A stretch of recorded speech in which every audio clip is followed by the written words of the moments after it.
The sales component of Tesla is where invoices are raised, artworks are added, and payments are added to the invoices. So we'll go ahead and make a new invoice to take you through the steps involved.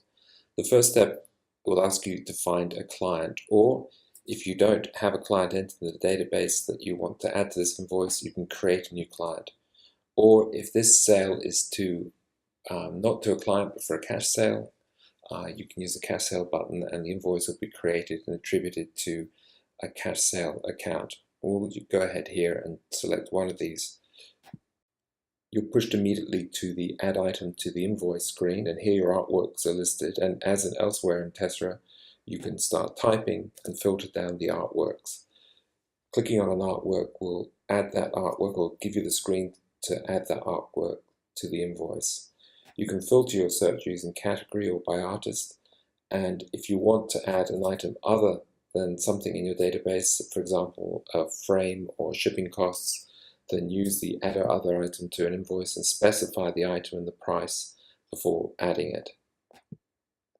There's an Auto Select button, and when this is turned on, if your search should reduce the number of items found to 1, then you'll be immediately presented with the Add Item to Invoice screen. So if I start typing, here I've typed the letters ALL, there's only one artwork that matches that, so immediately I've jumped to the screen. And if I had just simply clicked on that artwork, I'd get the same result. Down here on the left hand side are details from the artwork, and some of these details such as the location and the status can be changed, and this will alter the details in the artwork as it's held in the Tesla artwork component. So location, for example, could change that to reflect the location that's now represented by the sale of the artwork, and depending on what you've got in status, you can alter the status to reflect the current status now that it's been sold. Now in this case, we've got the price here, which is the price ready for the invoice, which has been taken here from the retail price, which we entered into the artwork component, and the quantity, which is defaults to 1. Now in this case, it's saying there's no stock available, so I'm unable to add this item to the invoice. So this would obviously be for something other than a single unique artwork. It would be for a multiple print. Simply a question of adding more stock and leaving a comment as to why you're adding the stock, and now you'll be able to add this item to the invoice. So it's not an addition, it's also got an amount payable on sale, and this is who the amount's payable to. And we've got the option of returning to the artwork screen if you wanted to amend those amounts, but that can all be done later. So we'll go ahead and click the Add to Invoice button, and now that item, all the horses, has been added to this invoice and it's been made out to the client. A dialog springs up and asks you whether you want to add more items, or whether you want to make a payment, or whether you want to close this dialog box. So we're going to close that for the moment and leave that invoice as it is. So going down the screen here, we've got the client's name, and if we clicked on this client's field title, we would go straight to that client's record. We've got the invoice date, and this can be edited from here. The invoice ID, and this will be set up according to your settings under preferences, and we can look at those in a moment. There's a comments field, and you can add any number of comments to an invoice. There's the invoice terms, and this is a piece of text that will appear on the printed invoice. You can set this as a default in preferences, or you can add your own text here. There's a sale location, so if you want to specify a location, if you're selling from more than one place, you can use the drop-down menu to add a new value to this field. So if we add a couple here, and we can specify then when we return back to the screen where it was sold. It's possible to keep a record of who sold the artwork, but in order to do that, you'll need to turn on security and add some users. And when you've done that, you'll be able to specify a user from this field, from the drop-down menu that this field will show. You can enter a foreign exchange amount, and that will be only for this invoice only. So it brought up the same foreign exchange screen that you see in the artwork section. You'd specify the the currency and the exchange rate, and then it will display the amount and the rate here on the screen. The billing address is looked up from the artist record, but this can be altered here if need be. So down below we've got the artwork and as it's been entered.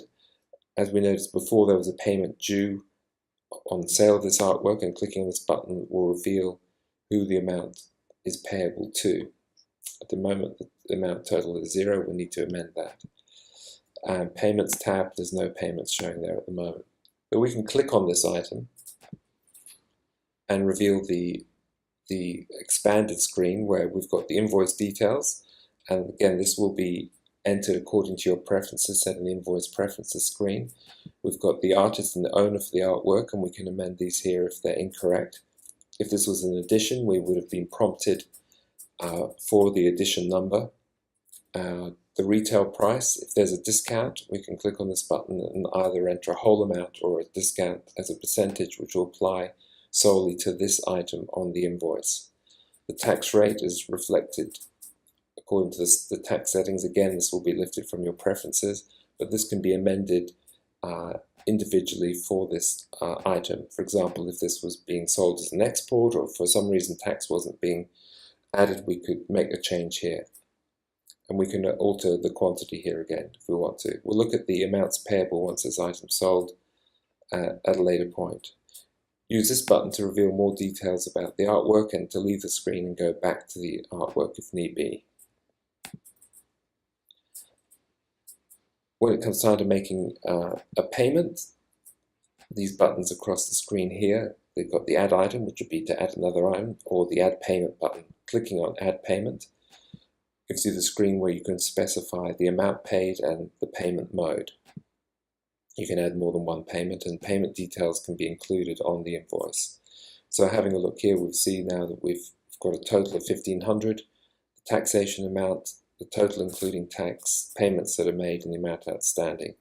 And items marked in invoices marked in green have been paid in full. You've got the option from here to add further items if you want. Also got the option of printing and copying the invoice. So if you click on copy, this will format your invoice details into a text document, and then you can copy this to the clipboard and paste it into Word, for example, or another word processor or page layout program if you wanted to edit or amend, or perhaps email the details to someone.